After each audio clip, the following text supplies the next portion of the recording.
ನಮಸ್ಕಾರ ವೀಕ್ಷಕರೇ, ಇಟ್ಗೆ ಹೇಮಂತ್ ಯೂಟ್ಯೂಬ್ ಚಾನಲ್ಗೆ ಮತ್ತೊಮ್ಮೆ ನಿಮಗೆಲ್ಲ ಸ್ವಾಗತ. ನಾನು ನಿಮ್ಮ ಗೆಳೆಯ ಇಟ್ಗೆ ಹೇಮಂತ್. ಕರ್ನಾಟಕದ 28 ಲೋಕಸಭಾ ಕ್ಷೇತ್ರಗಳಲ್ಲಿ 28ಕ್ಕೆ 28 ಲೋಕಸಭಾ ಕ್ಷೇತ್ರಗಳನ್ನು ಗೆಲ್ಲಬೇಕು ಅಂತಕ್ಕಂಥ ಮಹತ್ವಾಕಾಂಕ್ಷೆಯ ಗುರಿಯನ್ನು ಹೊಂದಿರತಕ್ಕಂಥ ರಾಜ್ಯದ ಬಿಜೆಪಿ ಹಾಗೂ JDS ಮೈತ್ರಿಕೂಟ ಒಂದು ಕಡೆ ಪ್ರಯತ್ನವನ್ನು ಮಾಡ್ತಾ ಇದ್ರೆ, ಆಡಳಿತಾರೂಢ ಕಾಂಗ್ರೆಸ್ 20ಕ್ಕೂ ಹೆಚ್ಚು ಲೋಕಸಭಾ ಕ್ಷೇತ್ರಗಳನ್ನು ಗೆಲ್ಲಬೇಕು ಅಂತಕ್ಕಂಥ ಪ್ರಯತ್ನದಲ್ಲಿ ತೊಡಗಿದೆ. ಈಗಾಗಲೇ ಬಹುತೇಕ 28 ಲೋಕಸಭಾ ಕ್ಷೇತ್ರಗಳ 3 ಪಕ್ಷಗಳ ಅಭ್ಯರ್ಥಿಗಳು ಫೈನಲ್ ಆಗಿದ್ದು, ಮೊದಲ ಹಂತದ ಚುನಾವಣೆಗೆ ಇಂದಿನ ದಿನಗಣನೆ ಆರಂಭವಾಗಿದೆ. ಇಂತಹ ಸಂದರ್ಭದಲ್ಲಿಯೇ ರಾಷ್ಟ್ರ ಮಟ್ಟದ ಅನೇಕ ಸರ್ವೆ ಸಂಸ್ಥೆಗಳು ಕರ್ನಾಟಕದ 28 ಲೋಕಸಭಾ ಕ್ಷೇತ್ರಗಳನ್ನು ಕುರಿತು ತಮ್ಮ ಸರ್ವೆ ಕಾರ್ಯವನ್ನು ಕೈಗೊಂಡಿದ್ದು, ತಮ್ಮದೇ ಆದಂತಹ ರೀತಿಯಲ್ಲಿ ವರದಿಗಳನ್ನು ಈಗಾಗಲೇ ಬಹಿರಂಗಗೊಳಿಸಿದವೆ. ಒಂದೊಂದು ಸರ್ವೆ ಸಂಸ್ಥೆಗಳು ಕೂಡ ಒಂದೊಂದು ರೀತಿಯ ವರದಿಯನ್ನು ಈಗ ಬಹಿರಂಗಪಡಿಸಿರ್ತಕ್ಕಂಥದ್ದು ನಮಗೆಲ್ಲ ಗೊತ್ತೇ ಇದೆ.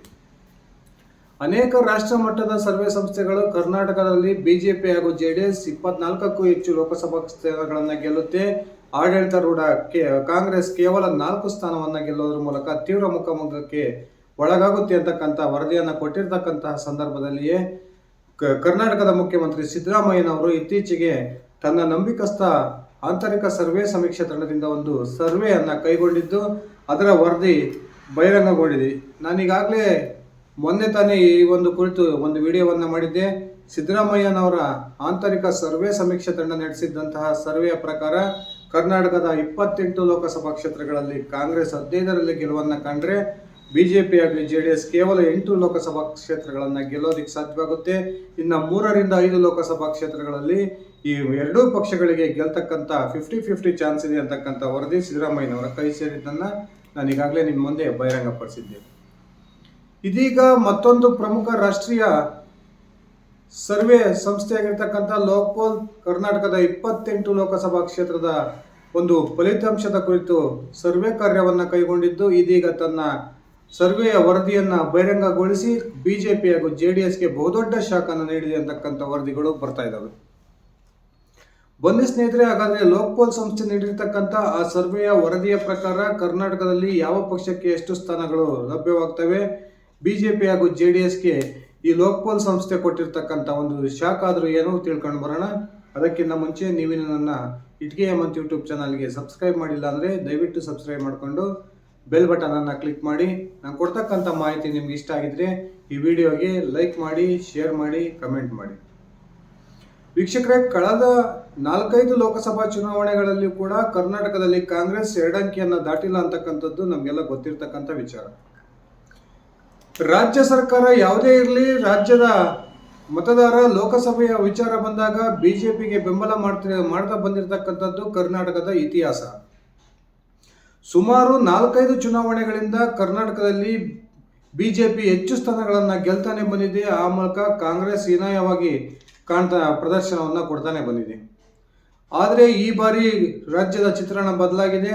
ರಾಜ್ಯದಲ್ಲಿ ಸಿದ್ದರಾಮಯ್ಯ ನೇತೃತ್ವದ 135ಕ್ಕೂ ಹೆಚ್ಚು ಶಾಸಕರ ಬೃಹತ್ ಬಲವನ್ನು ಹೊಂದಿರತಕ್ಕಂಥ ಕಾಂಗ್ರೆಸ್ ಸರ್ಕಾರ ಆಡಳಿತದಲ್ಲಿದೆ. ಈಗಾಗಲೇ ಕಾಂಗ್ರೆಸ್ನ ಪ್ರಮುಖ ನಾಯಕರಾಗಿರ್ತಕ್ಕಂಥ ಸಿದ್ದರಾಮಯ್ಯ ಹಾಗೂ KPCC ಅಧ್ಯಕ್ಷರಾಗಿರ್ತಕ್ಕಂಥ DK ಶಿವಕುಮಾರ್ ಕರ್ನಾಟಕದಲ್ಲಿ ಈ ಬಾರಿ ಕಾಂಗ್ರೆಸ್ 20ಕ್ಕೂ ಹೆಚ್ಚು ಲೋಕಸಭಾ ಸ್ಥಾನಗಳನ್ನು ಗೆಲ್ಲುತ್ತೆ. ಆ ಮೂಲಕ ಗ್ಯಾರಂಟಿ ಭಾಗ್ಯಗಳ ಲಾಭವನ್ನು ಪಡೆದಿರತಕ್ಕಂಥ ರಾಜ್ಯದ ಮತದಾರ ನಮ್ಮ ಕಾಂಗ್ರೆಸ್ನ ಕೈ ಹಿಡಿತಾರೆ ಅಂತಕ್ಕಂಥ ಆತ್ಮವಿಶ್ವಾಸದಲ್ಲಿದ್ದಾರೆ.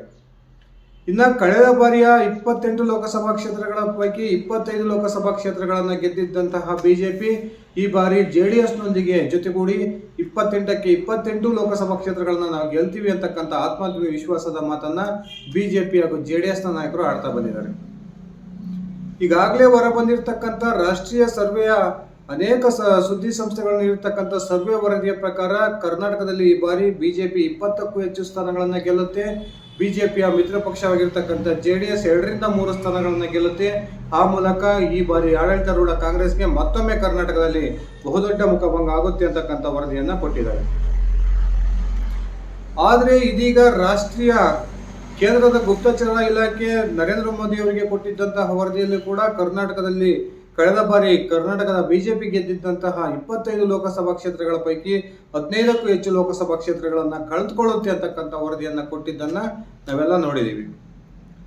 ಇದೀಗ ಮತ್ತೊಂದು ಪ್ರಮುಖ ಸರ್ವೆ ಸಂಸ್ಥೆಯಾಗಿರ್ತಕ್ಕಂಥ ರಾಷ್ಟ್ರೀಯ ಸುದ್ದಿವಾಹಿನಿ ಲೋಕ್ಪಾಲ್ ತನ್ನದೇ ಆಗಿರ್ತಕ್ಕಂಥ ಸರ್ವೆ ಕಾರ್ಯವನ್ನು ಕರ್ನಾಟಕದಲ್ಲಿ ಕೈಗೊಂಡಿದ್ದು ಸುಮಾರು 10 ಲಕ್ಷಕ್ಕೂ ಹೆಚ್ಚು ಜನರ ಶಾಂಪಲ್ ಅನ್ನ ಈ ಒಂದು ಸರ್ವೆ ಕಾರ್ಯದಲ್ಲಿ ತೆಗೆದುಕೊಂಡಿದೆ. ಲೋಕ್ಪಾಲ್ ಸಂಸ್ಥೆ ತನ್ನ ವರದಿಯನ್ನ ಇದೀಗ ಬಹಿರಂಗಗೊಳಿಸಿದ್ದು ಕರ್ನಾಟಕದಲ್ಲಿ ಬಿಜೆಪಿ ಹಾಗೂ ಜೆಡಿಎಸ್ ಅತ್ಯಂತ ಹೀನಾಯ ಪ್ರದರ್ಶನವನ್ನ ಕಾಣ್ತವೆ. ಕರ್ನಾಟಕದಲ್ಲಿ ಕಾಂಗ್ರೆಸ್ ನಂಬರ್ 1 ಸ್ಥಾನದಲ್ಲಿ ಈ ಬಾರಿ ಹೊರಹೊಮ್ಮುತ್ತೆ ಅಂತಕ್ಕಂಥ ಒಂದು ಆಘಾತಕಾರಿ ಅಂಶವನ್ನ ಬಯಲುಗೊಳಿಸಿದೆ. ಹಾಗಾದ್ರೆ ಲೋಕ್ಪಾಲ್ ಸಂಸ್ಥೆಯ ವರದಿಯ ಪ್ರಕಾರ ಕರ್ನಾಟಕದಲ್ಲಿ ಕಾಂಗ್ರೆಸ್ ಗೆಲ್ಲತಕ್ಕಂಥ ಸ್ಥಾನಗಳೆಷ್ಟು, ಬಿಜೆಪಿ ಹಾಗೂ ಜೆಡಿಎಸ್ ಮಿತ್ರ ಪಕ್ಷಗಳು ಗೆಲ್ಲತಕ್ಕಂಥ ಸ್ಥಾನಗಳೆಷ್ಟು ಅನ್ನೋದನ್ನು ನೋಡೋದಾದ್ರೆ ಕರ್ನಾಟಕದಲ್ಲಿ ಈ ಲೋಕ್ಪಾಲ್ ಸಂಸ್ಥೆಯ ವರದಿಯ ಪ್ರಕಾರ ಕರ್ನಾಟಕದ 28 ಲೋಕಸಭಾ ಕ್ಷೇತ್ರಗಳ ಪೈಕಿ ಕಾಂಗ್ರೆಸ್ 15ರಿಂದ 17 ಲೋಕಸಭಾ ಕ್ಷೇತ್ರಗಳನ್ನು ಗೆಲ್ಲುತ್ತೆ. ಬಿಜೆಪಿ ಹಾಗೂ ಜೆಡಿಎಸ್ ಮೈತ್ರಿಕೂಟ ಕೇವಲ 11ರಿಂದ 13 ಲೋಕಸಭಾ ಕ್ಷೇತ್ರಗಳನ್ನು ಗೆಲ್ಲೋದಿಕ್ಕಷ್ಟೇ ಸಾಧ್ಯವಾಗುತ್ತೆ ಅಂತಕ್ಕಂಥ ವರದಿಯನ್ನ ಈ ಸಂಸ್ಥೆ ಬಹಿರಂಗಗೊಳಿಸೋದ್ರ ಮೂಲಕ ಈ ನರೇಂದ್ರ ಮೋದಿ ಅವರು ಇವತ್ತೇನು ರಾಜ್ಯಕ್ಕೆ ಆಗಮಿಸ್ತಿದ್ದಾರೆ, ನರೇಂದ್ರ ಮೋದಿ ಅವರು ರಾಜ್ಯಕ್ಕೆ ತನ್ನ ಪ್ರಚಾರಕ್ಕೆ ಆಗಮಿಸೋಕ್ಕಿಂತ ಮುಂಚೆನೆ ಮೈತ್ರಿ ಪಕ್ಷಗಳಿಗೆ ಈ ಲೋಕ್ಪಾಲ್ ಸಂಸ್ಥೆ ಬಹುದೊಡ್ಡ ಶಾಕನ್ನು ಕೊಟ್ಟಿದೆ ಅಂದರೆ ತಪ್ಪಾಗೋದಿಲ್ಲ. ಈ ಕರ್ನಾಟಕದಲ್ಲಿ ಕಾಂಗ್ರೆಸ್ ಹೆಚ್ಚು ಸ್ಥಾನ ಗಳಿಸೋದಕ್ಕೆ ಪ್ರಮುಖವಾದ ಕಾರಣಗಳನ್ನು ಕೂಡ ಈ ಲೋಕ್ಪಾಲ್ ಸಂಸ್ಥೆ ಬಹಿರಂಗಗೊಳಿಸಿದೆ. ಅದರಲ್ಲಿ ಪ್ರಮುಖವಾದ ಕಾರಣಗಳು ಅಂದರೆ ಈಗಾಗಲೇ ಗ್ಯಾರಂಟಿ ಭಾಗ್ಯದ ಲಾಭವನ್ನು ಪಡೆದಿರ್ತಕ್ಕಂಥ ಕರ್ನಾಟಕದ ಮತದಾರ, ಅದರಲ್ಲೂ ಕೂಡ ಮಹಿಳಾ ಮತದಾರರು ಈ ಬಾರಿ ಕಾಂಗ್ರೆಸ್ನ ಹೆಚ್ಚಾಗಿ ಒಲವನ್ನು ತೋರಿಸ್ತಿದ್ದಾರೆ, ಕಾಂಗ್ರೆಸ್ನ ಕೈ ಹಿಡಿತಾರೆ ಅಂತಕ್ಕಂಥ ಸ್ಪಷ್ಟವಾದ ಒಂದು ಅಂಶವನ್ನ ಈ ಸಂಸ್ಥೆ ಉಲ್ಲೇಖಿಸಿದೆ. ಅದೇ ರೀತಿ ಬಿಜೆಪಿ ಜೆಡಿಎಸ್ ಮೈತ್ರಿ ಕರ್ನಾಟಕ ರಾಜ್ಯದಲ್ಲಿ ರಾಜ್ಯ ನಾಯಕರ ಮಟ್ಟಿಗೆ ಏರ್ಪಟ್ಟಿದ್ರು ಸಹ ಕಾರ್ಯಕರ್ತರ ಮಟ್ಟದಲ್ಲಿ ಇನ್ನೂ ಕೂಡ ಈ ಮೈತ್ರಿ ಪಕ್ಷಗಳ ಕಾರ್ಯಕರ್ತರ ಮನಸ್ಸು ಒಂದಾಗಿಲ್ಲ.